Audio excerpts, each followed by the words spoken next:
എൻ്റെ പേര് റോസ. എൻ്റെ ഹസ്ബൻഡിൻ്റെ പേര് വർഗീസ്. ഞങ്ങൾ വയനാട് ജില്ല മാനന്തവാടിയിൽ നിന്ന് വരുന്നു. ഒരു 8 മാസം മുമ്പ് എൻ്റെ ഹസ്ബൻഡ് മകളെ കൂട്ടുവാൻ നടന്നു പോകുന്ന വഴി പുറകിൽ നിന്ന് ഒരു ബൈക്ക് വന്ന് ഇടിച്ച് തെറിപ്പിച്ചിട്ടു. ഒരു ബോധവുമില്ലാതെ ഫുള്ളും ബ്ലഡിൽ കുളിച്ച് അബോധാവസ്ഥയിലായിരുന്നു. ആരോ കൊണ്ടുപോയി മാനന്തവാടി ഹോസ്പിറ്റലിൽ കൊണ്ടുപോയി ആക്കി. കുറച്ച് സമയം കഴിഞ്ഞ് ഒരു 2 മണിക്കൂർ കഴിഞ്ഞതിന് ശേഷമാണ് എനിക്ക് വിവരം കിട്ടിയത്. ഞാൻ വേഗം അറിഞ്ഞ പാടെ തന്നെ എപ്പോഴും എൻ്റെ പേഴ്സിൽ ഞാൻ എവിടെ പോകുമ്പോഴും കൃപാസന തൈലവും കാശുരൂപവും കയ്യിലുണ്ടാവും. ആ പേഴ്സും കാശുരൂപവും കയ്യിലെടുത്ത് ഞാൻ അപ്പോൾ തന്നെ കിട്ടിയ വണ്ടിക്ക് പോയി. അവിടെ ചെന്ന് എൻ്റെ ഹസ്ബൻഡിനെ കണ്ടപ്പോൾ ആളെപ്പോലും തിരിച്ചറിയത്തില്ല. കണ്ണുകളെല്ലാം തുറിച്ച് പുറത്തേക്ക് വന്ന് നിൽപ്പുണ്ടായിരുന്നു. മൂക്കിൽ കൂടെയും വായിൽ കൂടെയും ചെവിയിൽ കൂടെയും ബ്ലഡ് നിൽക്കാതെ ഒഴുകുന്നുണ്ടായിരുന്നു. എല്ലാവരും മരിച്ചു എന്ന് 98% മരണം ഉറപ്പാക്കി അവർ അവിടെ കിടത്തിയിരിക്കുകയായിരുന്നു. ഞാൻ ചെന്ന് കഴിഞ്ഞ് വിളിച്ചപ്പോൾ ചെറിയൊരു അനക്കം മാത്രമേ ഉള്ളൂ.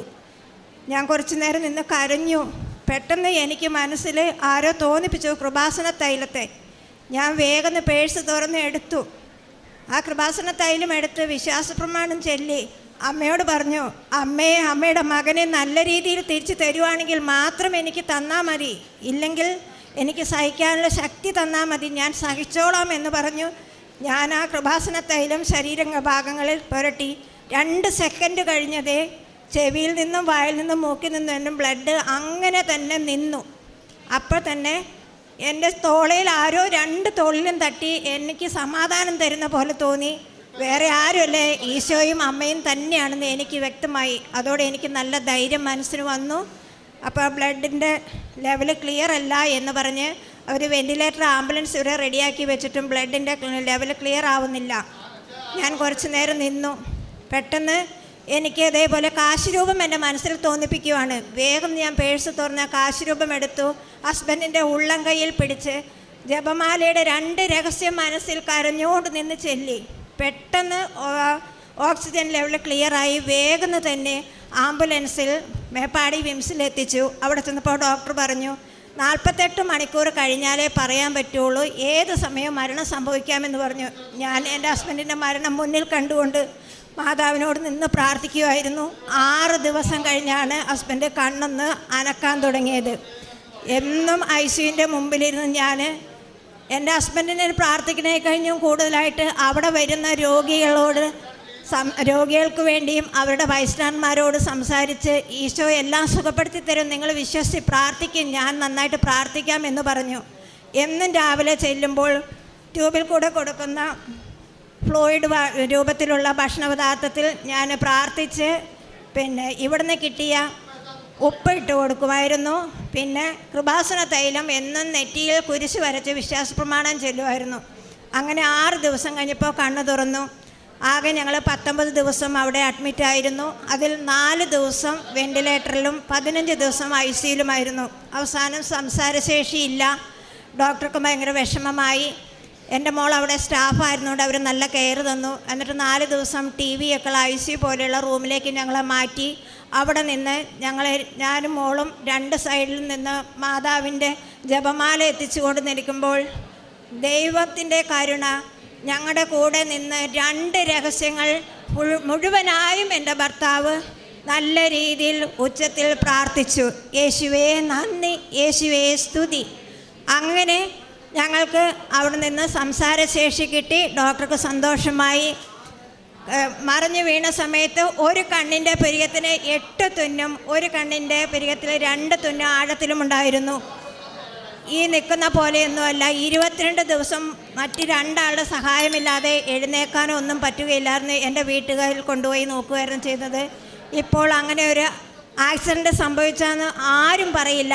കണ്ണിൻ്റെ ഞരമ്പുകൾ ചതഞ്ഞിട്ടുണ്ടെന്ന് പറഞ്ഞു. എങ്കിലും ഇപ്പോൾ ഒരു കണ്ണിന് മാത്രം ചെറിയൊരു കാഴ്ചക്കുറവുണ്ട്. ബാക്കിയെല്ലാം ഈശോയും മാതാവും തന്നു. അതേപോലെ തന്നെ ഞാൻ ഹോസ്പിറ്റലിൽ ഇരിക്കുന്ന സമയത്ത് എല്ലാ രോഗികൾക്കും വേണ്ടി പ്രാർത്ഥിക്കുമായിരുന്നു. ഇവിടെ വന്ന് അഖണ്ഡ ജപമാലയിൽ പങ്കെടുക്കാൻ വരാനിരുന്നതായിരുന്നു. അഖണ്ഡ ജപമാലയിൽ പങ്കെടുത്തതിലും കൂടുതൽ ജപമാല ഞാൻ മറ്റുള്ളവർക്ക് വേണ്ടി പ്രാർത്ഥിച്ചിട്ടുണ്ട്. ആ സമയം തുടങ്ങി ഞാൻ ആർക്കു വേണ്ടിയും എന്തൊരു ആവശ്യത്തിന് വേണമെങ്കിലും, ഡ്രസ്സാണെങ്കിലും സാമ്പത്തികമായും വീടില്ലാത്തവർക്ക് പണിയാനൊക്കെ ആണെങ്കിലും എൻ്റെ കഴിവിനനുസരിച്ച് ഞാൻ കൊടുത്തുകൊണ്ടിരുന്നു. അതേപോലെ തന്നെ ഞങ്ങൾക്ക് കുടിവെള്ളമില്ലായിരുന്നു. കുഴൽക്കിണർ കുഴിക്കാൻ വേണ്ടി 2 ആൾക്കാർ വന്ന് 3 ആഴ്ച കൊണ്ട് മടങ്ങിപ്പോയി. എന്നിട്ട് കിണറില്ലാത്ത ഒരു അവസ്ഥയിലായിരുന്നു ഞങ്ങൾ പുഴയിലെ വെള്ളം കുടിച്ചുകൊണ്ടിരുന്നത്. അപ്പോൾ ഹസ്ബൻഡ് പറഞ്ഞു, ഇനി നമുക്ക് കിണർ കുഴിക്കണ്ട എന്ന് പറഞ്ഞു. ഞാൻ എന്നും കിണറിന് കുറ്റിയടിച്ച സ്ഥലത്ത് പോയി നിന്ന് രാവിലെ പോയി നിന്ന് വിശ്വാസ പ്രമാണം ചൊല്ലും. അമ്മയുടെ മുമ്പിൽ വന്ന് അമ്മയ്ക്ക് സാക്ഷ്യം പറയാൻ എന്നെ അവിടുന്ന് ഉപകരണമാക്കണമേ എന്ന് ഞാൻ എന്നും പ്രാർത്ഥിക്കുമായിരുന്നു. അങ്ങനെ 3ാമത്തെ ആൾക്കാർ വന്നിട്ട് മടങ്ങിപ്പോവാൻ നിന്നു. വണ്ടി കയറൂലാത്ത സ്ഥലമാണെന്ന് പറഞ്ഞു. അപ്പോഴും ഞാൻ വേഗം ചെന്ന് നമ്മുടെ ഇവിടുന്ന് കിട്ടിയ പച്ചത്തിരിയും നീലത്തിരിയും ഒന്നിച്ച് കത്തിച്ചു. കൈ വിരിച്ച് പിടിച്ച് മുട്ടയിൽ നിന്ന് വിശ്വാസ പ്രമാണം ചൊല്ലി കുറച്ച് കഴിഞ്ഞപ്പോഴത്തേനും അവർ വേഗം കുഴപ്പമില്ല, ഞങ്ങൾ എങ്ങനെയും ചെയ്യാമെന്ന് പറഞ്ഞ് അവർ എല്ലാം തോളയിലേറ്റി സാധനങ്ങളെല്ലാം ആ സ്പോട്ടിലെത്തിച്ചു. ഉണർ കഴിക്കാൻ തുടങ്ങുന്നതിന് മുമ്പ് ഞാൻ പറഞ്ഞു, എനിക്ക് പ്രാർത്ഥിക്കണമെന്ന് പറഞ്ഞു. അങ്ങനെ ഞാൻ വേഗം അവിടെ ചെന്ന് നിന്ന് പ്രാർത്ഥിച്ചു. അവരെ ഇറക്കുന്ന ആദ്യത്തെ മിഷനിൽ കൃപാസന തൈലം കൊണ്ട് കുരിശ് വരച്ചു, ഉപ്പ് ഇട്ട് കുരിശ് വരച്ചു. അമ്മയോട് പറഞ്ഞു, അമ്മേ മണ്ണിന് ബലക്കുറവുണ്ടെന്നാണ് പറഞ്ഞത്. അമ്മ ആ ബലക്കുറവുകളെല്ലാം മാറ്റി പാറയെ പിറന്ന് നീരുറവയാക്കി തന്ന യേശുനാഥനോട് ഞങ്ങൾക്ക് വേണ്ടി മാധ്യസ്ഥ അപേക്ഷിക്കണമേ എന്ന് പ്രാർത്ഥിച്ചു. എന്നിട്ട് അവരോട് ഇറക്കിക്കൊള്ളാൻ പറഞ്ഞു. അങ്ങനെ അവർ പറഞ്ഞതിലും നേരത്തെ തന്നെ പാറ കണ്ടു കഴിഞ്ഞപ്പോഴേക്കും പണിയുന്ന ആൾക്കാർ പറഞ്ഞു, ഇത്ര പെട്ടെന്ന് പാറ കൊണ്ട് ഞങ്ങൾ ആദ്യമായിട്ടാണ് ഇങ്ങനെ ഒരു കുഴൽക്കിണർ കഴിച്ചിട്ട് ഒരു ബുദ്ധിമുട്ടും ഇല്ലാത്ത പാറ കണ്ടെന്ന് പറഞ്ഞു. 220 അടിയിൽ തന്നെ നല്ല പോലെ ഫ്ലോയിൽ വെള്ളം കിട്ടി, ഞങ്ങൾക്ക് വെള്ളം തന്നു. അതേപോലെ തന്നെ ഞാനിവിടെ വന്ന് ഉടമ്പടി എടുത്ത് 2022 നവംബർ 7-ാം തീയതി ആയിരുന്നു ഞാൻ ആദ്യമായിട്ട് ഉടമ്പടി എടുത്ത് വന്ന് വീട്ടിൽ ചെന്ന് 10 വർഷമായിട്ട് വീട് പണിയാൻ വേണ്ടി ആഗ്രഹിച്ചുകൊണ്ടിരുന്ന എനിക്ക് വീട് പണിയാൻ സാധിച്ചില്ലായിരുന്നു. ഇവിടെ വന്ന് ഉടമ്പടി എടുത്ത് പോയി ഒരാഴ്ച കൊണ്ട് ആശാരി വന്ന് സ്ഥാനം കണ്ടു. വീടിൻ്റെ എല്ലാ പണികളും തീർത്ത്, പെയിൻറ്റിങ്, ഇൻ്റർലോക്ക് എല്ലാം ചെയ്ത് തീർത്തു. അതേപോലെ തന്നെ എൻ്റെ മോള് BSc നേഴ്സിംഗ് പഠിക്കുമായിരുന്നു. 3 വർഷവും പരീക്ഷ എഴുതുമ്പോൾ എത്ര നന്നായി പഠിച്ചു കഴിഞ്ഞാലും അവൾക്ക് 1-2 വിഷയം കിട്ടില്ലായിരുന്നു. 4ാമത്തെ വർഷമായപ്പോൾ ഞാൻ ഇവിടെ നിന്ന് ഉടമ്പടി എടുത്തു പോയി ആ കാശുരൂപവും തൈലവും കൊണ്ടുപോയി വെഞ്ചിരിച്ച കൊന്തയും ഉണ്ടായിരുന്നു.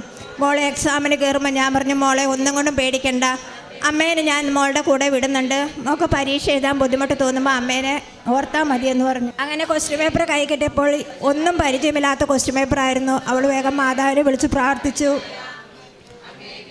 എല്ലാ വിഷയത്തിനും 8-9 ഷീറ്റ് വീതം അവൾക്ക് മനസ്സിൽ പറഞ്ഞു കൊടുത്ത് ഉത്തരങ്ങൾ എഴുതി 2nd ക്ലാസ് മാർക്കോടുകൂടി എല്ലാ വിഷയവും പാസ്സായി. ഞങ്ങൾക്ക് ആത്മീയമായി രാത്രിയിൽ മാത്രമേ ഞങ്ങൾ പ്രാർത്ഥിക്കുകയുള്ളായിരുന്നു. ഞായറാഴ്ച പള്ളിയിൽ പോകും, പിന്നെ എന്തെങ്കിലും വിശേഷ ദിവസം ഉണ്ടെങ്കിൽ പള്ളിയിൽ പോരുന്നു. അങ്ങനെയുള്ള ഞങ്ങൾ ഇപ്പോൾ എന്നും രാവിലെ എഴുന്നേറ്റ് മാതാവിൻ്റെ പ്രാർത്ഥന ചൊല്ലും, കൊന്തയെത്തിക്കും, ഒരു ഡെയിലി ടോക്കുണ്ട്, അത് കാണും, വിശുദ്ധ വചനം വായിക്കും. അതിന് ശേഷമേ ഞങ്ങൾ പുറത്തേക്ക് മാറുള്ളൂ. കഴിയുന്നതും അത്രയും ദിവസങ്ങളിൽ പള്ളിയിൽ പോകും. അല്ലാത്ത ദിവസം ഞങ്ങൾ യൂട്യൂബിൽ കൂടി കുർബാനയിൽ കൊള്ളും. ഞങ്ങൾ ആത്മീയമായി ഒത്തിരി അടുത്തു.